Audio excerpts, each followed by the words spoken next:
গত কয়েকদিন ধরে উত্তপ্ত ভারতের উত্তর পূর্বাঞ্চলীয় রাজ্য মণিপুর। কয়েক মাস ধরে জাতিগত সহিংসতার পর মাঝে কিছুটা শান্ত হলেও নতুন করে বিদ্রোহী গোষ্ঠীগুলো মাথাচাড়া দিয়ে ওঠায় অঞ্চলটির নিরাপত্তা নিয়ে শঙ্কা দেখা দিয়েছে। মণিপুরের সাম্প্রতিক উত্তেজনার ঢেউ আছড়ে পড়েছে ভারতের কেন্দ্রীয় রাজনীতিতে। জাতিগত সহিংসতায় প্রধানমন্ত্রী নরেন্দ্র মোদীর নিশ্চুপ ভূমিকার কঠোর সমালোচনা করেছে বিরোধী দল কংগ্রেস। অঞ্চলটির সংঘাত বন্ধে বিজেপি সরকার কার্যকর কোনো পদক্ষেপ নেয়নি দাবি করে দলটির সাধারণ সম্পাদক জয়রাম রামেশ বলেন, মণিপুরে আগুন জ্বললেও প্রধানমন্ত্রী এখনও সেখানে যাননি। বিদেশ থেকে শুরু করে ভারতের অন্যান্য জায়গায় সফরে যাওয়ার পরিকল্পনা করলেও মণিপুরে যাওয়ার কোনো প্রয়োজন মনে করছেন না মোদী।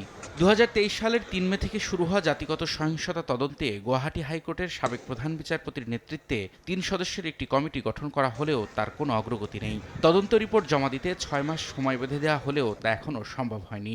নতুন করে ২০২৪ সালের ২০ নভেম্বর পর্যন্ত সময় বাড়িয়ে দেওয়ায় কঠোর সমালোচনা করেছে কংগ্রেস।